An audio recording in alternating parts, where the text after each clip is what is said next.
What's up, familia? In today's episode, we're going to talk about why mindset needs to meet strategy in order for content magic to happen, and common mistakes and pitfalls I see content creators do all the time. But first, we got to get our tea on.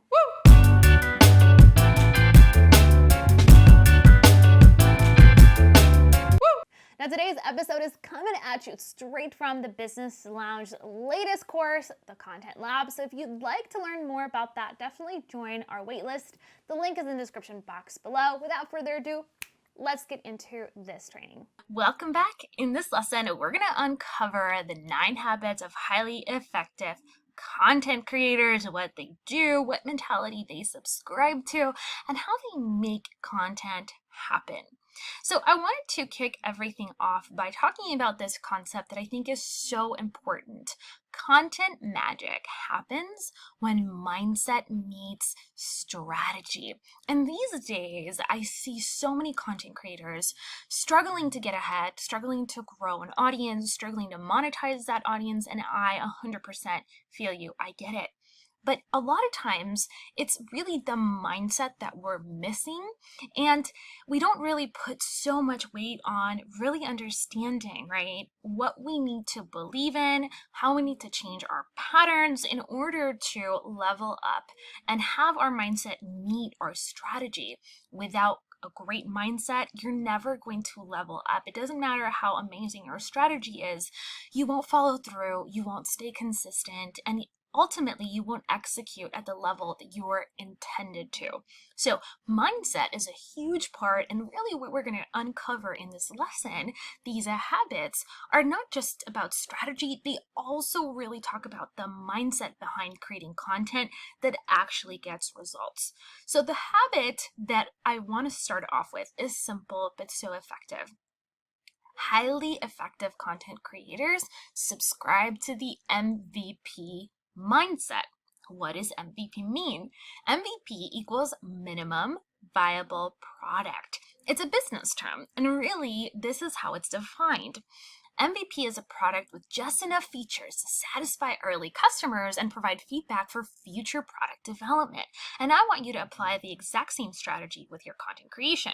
So I want you to create content with just enough features to satisfy your early community and provide feedback for future content development, right? We're just applying the same exact mentality. You don't need to start with a lot of frills and a lot of high-tech equipment and insane production value. You just need to deliver a lot of value, and really that is enough. They also subscribe, right, to this notion that minimum viable product also equals that done is better than perfect. Quality is important. We always want to level up as we grow, but we can't allow perfectionism to paralyze us. So I want you to ship it. The best content creators absolutely do. And then lastly, it's also understanding that, different stages of business will incite higher level of content creation, right? Higher level of production value. You don't need to start with creating insane amounts of, content in the highest, most perfect format available. So here's a good rule of thumb. If you're in the validate, launch, or hustle stage, I want you to subscribe to the MVP mindset, right? Minimum viable product. Just ship it. Doesn't need to be, pretty. Launch totally ugly if you need to, but it has to be valuable. That's really all you need to worry about. And then if you're in the breakthrough, profit, or scale stage, I want you to level up by delegating. You still need to stick to the MVP mindset, and then you can add the bells and whistles by delegating to your team, building that up as you become more and more profitable. All right, now habit number 2 is practice active patience. And what is active patience? It's doing the work, right? Showing up as your best self, putting in the effort, being a professional, treating your company like a true media brand, but knowing that it'll take time. It means that you were out there hustling, doing the work, but that you also know, right, that it will take some time to see results. So What does it look like in a practical sense? It means that you're checking your analytics, making sure that you're putting out content that people actually like, right? Gathering feedback from your audience, maybe collaborating with other brands, showing up, getting yourself out there. But you're not obsessing over the metrics. You're not discouraged when things, don't happen overnight for you. And so, again, kind of looking at that active patience mentality, always looking out for ways to get in front of your people and grow and exercise, great strategies, always learning and experimenting, but not feeling discouraged when it takes, 6 months to see tangible results. Habit number 3 that amazing content creators always subscribe to is that they double down on consistency, right? They're in it for the long run. So they're picking a schedule and they stick to it. They set non-negotiable goals to create content consistently, week in and week out. And they also realize that creating content and marketing your brand and marketing your company is just as important as serving your clients. You got to strike a balance there. Too often I see, entrepreneurs and service providers and course creators and experts and authors and bloggers and teachers and artists only focusing on one side of their business, which is servicing their clients or creating more products, or only focusing on product development, when marketing and education is just as important. So you want to strike a 50-50 balance there. Hey, are you finding this content valuable so far? If so, consider subscribing if you're totally into online marketing strategies, content creation strategies like this one, and everything online business. We'd love to have you here, and let's learn together. Habit number 4 is to get inspired on purpose, right? When you are an effective content creator, you believe that there is an endless supply of content ideas out there, that you will never run out of things to say to help inspire, motivate, or educate your audience. You're also intentional about carving out time to fill your own tank, to get inspired yourself, right? Whether it's through reading books or you just having a good time completely out of work, offline, filling up your tank, making sure you have some me time, or studying other brands that also inspire you outside of your industry. All of those habits are so important. And finally, training your mind to spark ideas from environmental triggers. This is especially important if you want to stand out from the pack and if you are operating in a very heavily saturated market, right? So you have to realize that your company is 100% a reflection of who you are. And no two people in the whole world experience life the same way that you do, right? So it's important that you're training your mind to spark ideas from just everyday life, content creation ideas from just the things that happen to you. Maybe you're, in the checkout line, checking out groceries, and the lady in front of you said something that you thought was really interesting, and you turn that into a lesson for your community. Or maybe you're watching a really cool show and you loved a joke that they said and you thought, wow, I can use that in my art. Or maybe you're strolling down the mall and you see a piece of packaging that really inspires you and you decide to use those kind of colors to rebrand your blog. All of those environmental triggers are so important. So training your mind to allow your environment to inspire content ideas, content creation, your branding, your overall messaging is key. Habit number 5 is that there is a very important strategy you need to subscribe to, and that habit is to plan like there's no tomorrow. I love this quote from Alan Leakin. He says, "Planning is bringing the future into the present so that you can do something about it now." What a cool mindset shift. What an amazing, powerful lesson that we can actually craft our future by planning in the present, that we can manipulate and leverage what tomorrow will look like if we just take some time to plan it now. So I love that we get to kind of live in this world where we have the opportunity of leveraging content creation for free, really, through the internet. So effective content creators know and understand this opportunity, and because of it, they treat their brands like true media companies.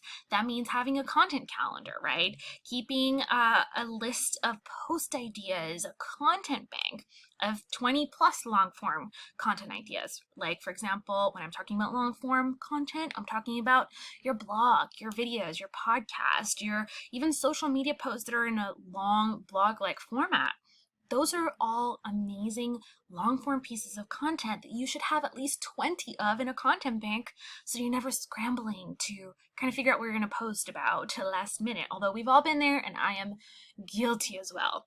And then lastly, you need to have a content calendar.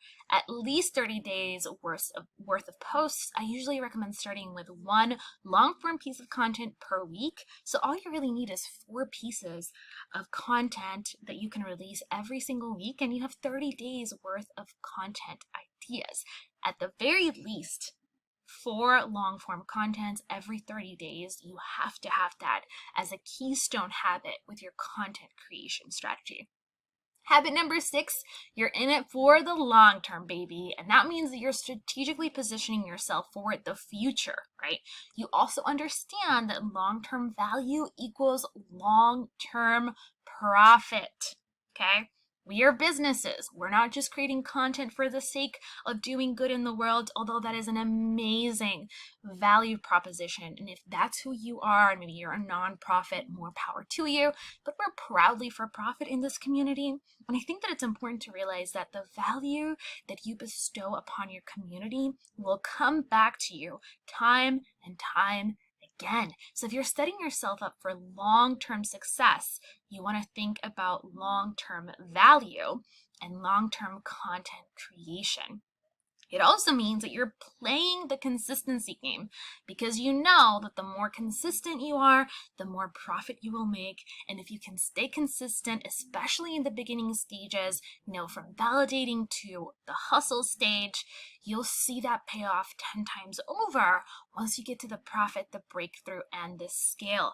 And I will give you an example of that in a future lesson, where one of my mentors, who's literally generating over $10 million in one of his companies a year, actually came back to me and said this was the biggest mistake he had ever done, was not creating content consistently, because he was hitting a scaling wall that he could not overcome because he hadn't put in the consistent value, the consistent content through the past decade. And I thought that was such an important lesson to mention. Habit number 7, you are a rebel, my friend. You're constantly learning from other leaders in your industry. You're here learning from this course, but you also are experimenting with your own strategies, right? It's important to have that balance of learning from what other people are doing, but then inserting your own flavor into the mix. I don't want you to be a robot. I don't want you to be a copy of what we do or what we teach. I want you to take what we learn in this course, I want you to leverage it, and then I want you to add in your own flavor, your own jazz to the mix, and experiment to see what works for you. You also don't let anyone define your path, but you accept guidance open-heartedly, right? So again, you're taking information from other experts who are teaching you, but you are still defining your path. You're course correcting when you need to, but you're still going out there and doing things on your own. You don't expect things to just happen because you consumed content. You're implementing and you're taking action.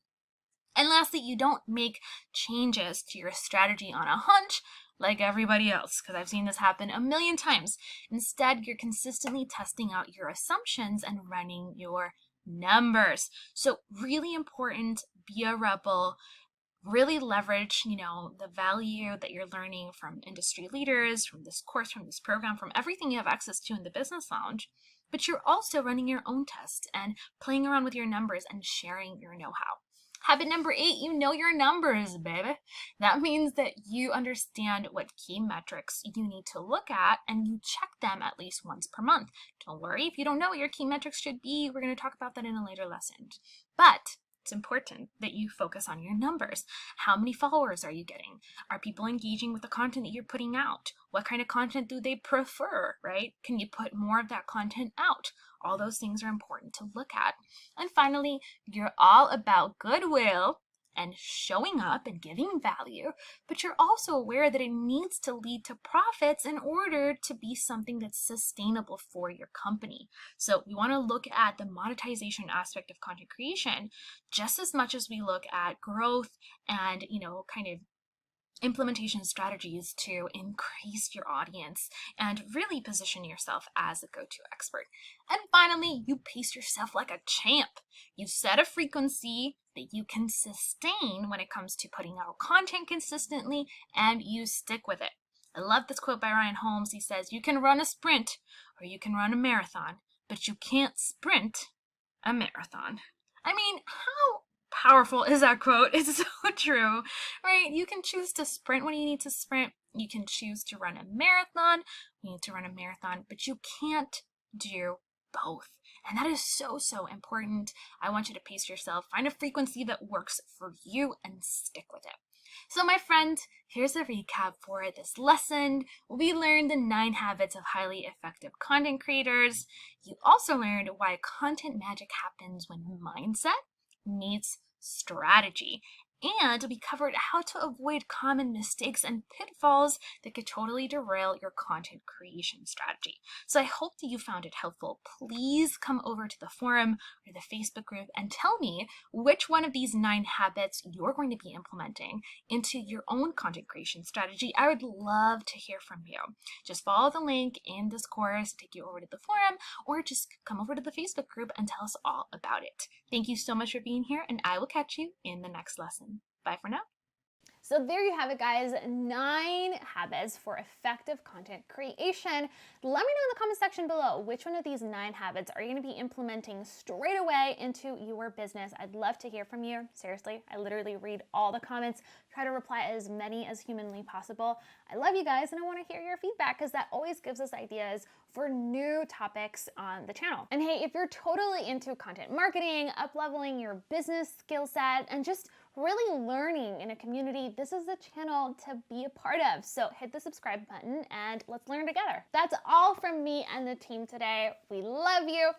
We're sending you un big beso, and here's another episode related to this one that you might want to watch after. I'll see you in the next one. Bye for now.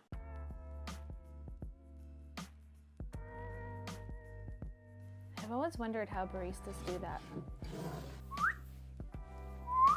My dad does that, and Chris makes so much fun, so much fun of me for it.